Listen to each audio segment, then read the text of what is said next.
তো আজকে আমাদের টপিক হচ্ছে ক্যান্সার পেন আর ক্যান্সারের ট্রিটমেন্ট জনিত পেন।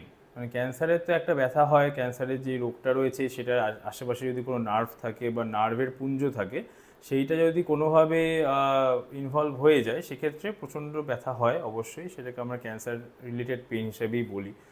আর যেটা হয় ক্যান্সারের চিকিৎসাজনিত ব্যথা, মানে ক্যান্সারের চিকিৎসা হয়েছে, যেমন কেমোথেরাপি পেয়েছেন বা রেডিওথেরাপি পেয়েছেন বা ইনফ্যাক্ট অপারেশনও হয়েছে, তারপরে ব্যথা, সেটাও কিন্তু এক ধরনের ক্যান্সার পেন হিসেবেই গণিত করা হয়। তো cancer pain because of cancer itself, আর হচ্ছে ক্যান্সার পেন বিকজ অফ ক্যান্সারের ট্রিটমেন্ট। তো যখনই এই ধরনের একটা রোগ মানুষের হয় এবং সেটা ডিটেক্ট হয়, মানুষের মধ্যে সেটা নিয়ে অনেক চিন্তা ভাবনা, আশঙ্কা, ভীতি এবং সাইকোলজিক্যাল অনেক ব্রেকডাউন হয়।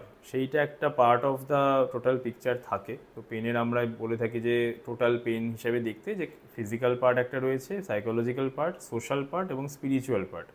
তো সেইভাবেই একটা সাইকোলজিক্যাল একটা প্রচণ্ড প্রেশার থাকে, একটা অ্যাংজাইটি হয়, একটা প্রচণ্ড ডিপ্রেস লাগে সবসময় ক্যান্সার রোগটা জানার পরেই।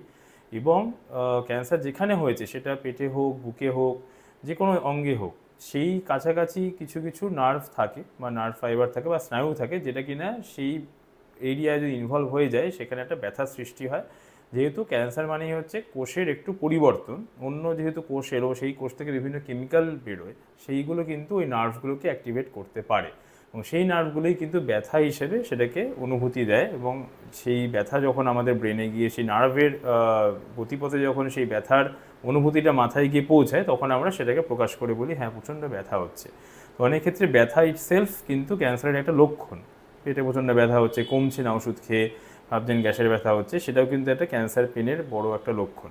তো cancer pain because of cancer সেটা একটা দিক, তেমনি ক্যান্সারের চিকিৎসাও তো দরকার। যখন ক্যান্সার হয়েছে নিশ্চয়ই কোনো ধরনের অপারেশন হোক বা কেমোথেরাপি হোক বা রেডিওথেরাপি, এগুলো আমরা কনভেনশনাল জেনে এসেছি। এখন নতুন অনেক থেরাপি এসছে, ইমিউনোথেরাপি বা টার্গেটেড থেরাপি, সেগুলোও রয়েছে। কিন্তু এই সব যে যে মোডালিটিস আছে বা যে যে পথে আমরা ক্যান্সারের চিকিৎসা করতে পারি, সেইখানে কিন্তু প্রতিটা চিকিৎসারই একটা ভালো দিক এবং একটা খারাপ দিক থাকে। ভালো দিক হচ্ছে ক্যান্সারের কোষগুলোকে আমরা মারতে পারছি, ঠিক আছে, সেটা অপারেশন করে বের করে দেওয়া হোক বা কেমোথেরাপি দিয়ে বা রেডিওথেরাপি দিয়ে মেরে দেওয়া হোক। কিন্তু তারপরেও কিন্তু একটা ব্যথার সৃষ্টি থাকতে পারে, সেটাই হচ্ছে একটা খারাপ দিক থাকে। যেমন হচ্ছে আপনার অপারেশনের পরে ব্যথা, কোনো জায়গায় অপারেটিভ সাইট সেটাই প্রচণ্ড ব্যথা হচ্ছে, সেই জায়গার নার্ভগুলো ক্ষতবিক্ষত হয়, সেই নার্ভগুলো রিজেনারেট করে, তারপরেও একটা ব্যথা হতে পারে। পোস্ট সার্জিক্যাল পেন আমরা বিভিন্ন ক্ষেত্রে, যেমন এক্সাম্পল যদি ধরা হয়, যেমন ব্রেস্ট ক্যান্সার, হ্যাঁ স্তনে ক্যান্সার হয়েছে, সেটার অপারেশন হয়েছে, তার অনেক দিন পরে কিন্তু ব্যথা রয়ে গেছে, সেটাকে বলে পোস্ট ম্যাস্টেকটমি পেন। মানে অপারেশন হয়েছে ক্যান্সারের রোগ চিকিৎসা করার জন্য, সেটা চিকিৎসা হয়ে গেছে, তার অনেক বছর পরে কিন্তু সেইখানেই ব্যথা হলো, সেইটাকে বলে পোস্ট ম্যাস্টেকটমি পেন বা ব্যথা। তো সেই ব্যথার জন্য কিছু কিছু ইনজেকশন আছে এই ব্যথা কম রাখার জন্য।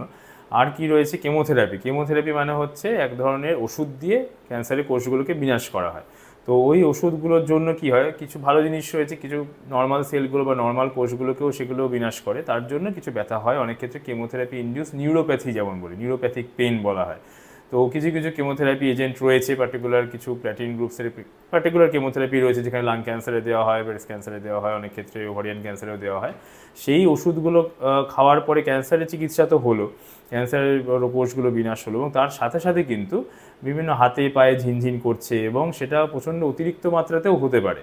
সেই যে নিউরোপ্যাথিক পেন বা সেই যে নার্ভজনিত বা স্নায়ুজনিত ব্যথা এবং ক্যান্সার চিকিৎসার জনিত সেটা যদি হয়, সেইটারও কিছু ওষুধপত্র রয়েছে, যেমন প্রিগাবালিন, ডুলোক্সিটিন, পার্টিকুলার কিছু ডোজে দেওয়া হয় এবং সেই ডোজেই এটা কিন্তু কাজ করে।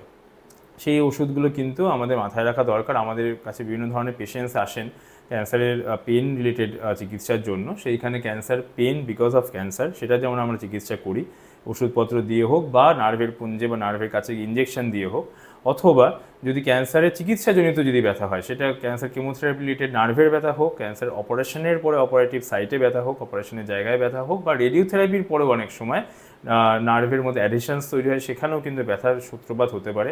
সেই ব্যথাগুলো আমরা আইডেন্টিফাই করি, কী ধরনের ব্যথা হচ্ছে সেটা শনাক্ত করে, এবং যে পরিমাণ ব্যথা বেশি আছে, নার্ভের ব্যথা বেশি থাকলে নার্ভের কিছু ওষুধ অথবা নার্ভের ইনজেকশন, ওষুধে না কমলে, আর যদি ওভারঅল পেন সিনারিওতে যদি নার্ভের এবং অন্যান্য ইনফ্লামেটরি পেন যেটা বলি, মানে ইনফ্লামেশন রিলেটেড পেন, সেইটা যদি থাকে, সেই সবের জন্য কিন্তু বিভিন্ন ধরনের ওষুধ এবং মরফিন সেইটারও কিন্তু টাইট্রেটেড ডোজে আমরা দিয়ে ব্যথাটাকে কম রাখতে সাহায্য করি।